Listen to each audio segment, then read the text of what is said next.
Out here, it's a fairly simple life. When it's quiet, essentially we just sit inside the tent. We'll sit there and wait for the phone to go. Some days there's little call for the Apaches, which means an awful lot of hanging around. We just play computer games, watch movies, talk, and play uckers out the side there. Uckers, don't worry, I haven't heard of it either, is an army tradition. I lost for the first time yesterday while you guys were here at Uckers. I won last night, which was good, very quickly. Go on, son. We're one of the fights that really enjoy the PlayStation. FIFA's great fun. Oh, there it is. There's always time for a few creature comforts. Friends and family send packages out. It's mostly sweets, Haribo.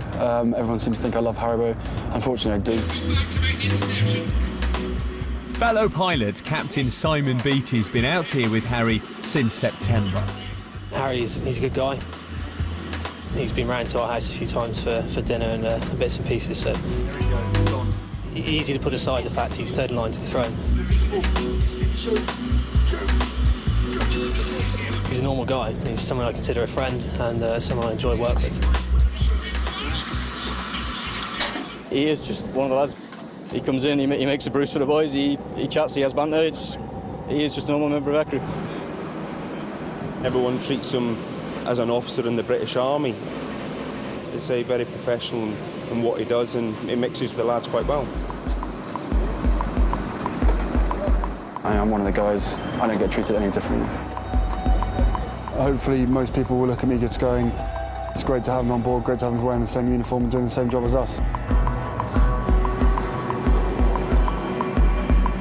Harry's been in my regiment for just under a year. He is not treated any differently. My interaction with him is exactly the same as with any of my other officers.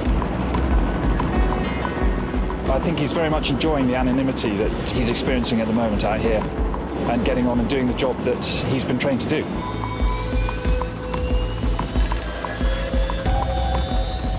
Harry's not the first royal to seek sanctuary in military service. The royals have a long tradition of serving in the armed forces.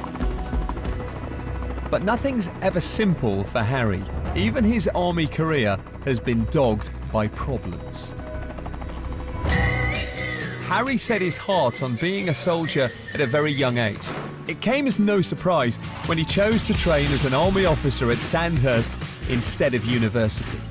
In early 2007, Harry looked set to be deployed to the front line in Iraq. Having gone through all the training, he was now looking forward to experiencing the real thing.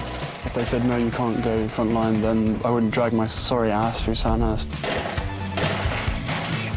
The last thing I want to do is have my soldiers sent away to Iraq, and for me to be held back home, twiddling my thumbs thinking, well, what about David, what about Derek, you know?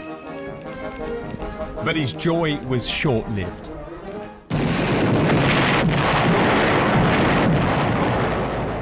There have been a number of specific threats which relate directly to Prince Harry.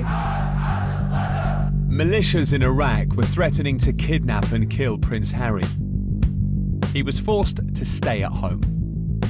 These threats expose not only him, but also those around him.